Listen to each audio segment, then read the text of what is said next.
Hello guys, welcome back to my new mini blog. তো আজকে একটা সুন্দর ভিডিও নিয়ে চলে এসেছি। সবাইকে অনুরোধ রইল ভিডিওটা শেষ পর্যন্ত দেখার। তো আমি প্রথমেই বাড়ি থেকে বেরিয়ে টোটো করে চলে গেছিলাম স্টেশন থেকে আমি ট্রেন ধরে চলে যাই সাঁতরাগাছি জাংশন। ওখান থেকে আমি বাস ধরে চলে যাই নন্দন। বাসের কোনো ভিডিও ক্লিপ নিতে পারিনি, প্রচণ্ড ভিড় ছিল।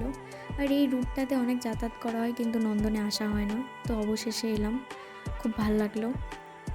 আমি সবাইকে দেখি এই জায়গাটাতে অনেক ছবি তুলতে, তো আমি এখানে অনেক ছবি তুললাম, ভিডিও করলাম, আমার খুব ভালো লাগছিলো।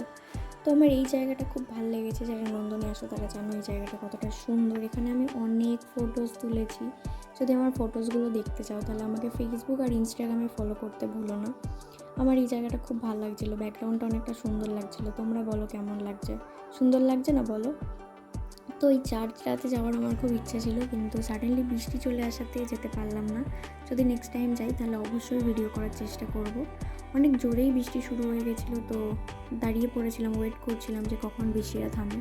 তো বৃষ্টি থেমে যাওয়ার পরে বেশ ভালোই রোদ্দুর বেরিয়ে গেছিলো। ওখান থেকে বেরিয়ে ভিক্টোরিয়ার উদ্দেশ্যে আসো তোমাদেরকেও একটু ভিক্টোরিয়াটা ঘোরাই। বাইরে থেকে টিকিট কেটে ভেতরে ঢুকলাম।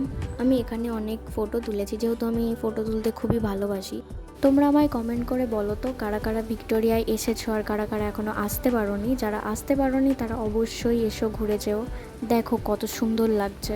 আর বৃষ্টি হয়ে যাওয়ার পরে ওয়েদারটা এত সুন্দর হয়ে গেছিলো, আকাশটা এত সুন্দর লাগছিল, তার সাথে ভিক্টোরিয়াটা just looking like a wow.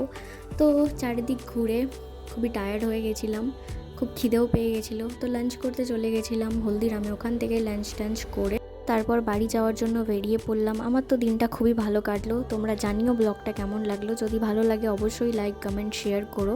দেখা হচ্ছে নেক্সট ভিডিওতে। সবাই ভালো থেকো, বাই বাই।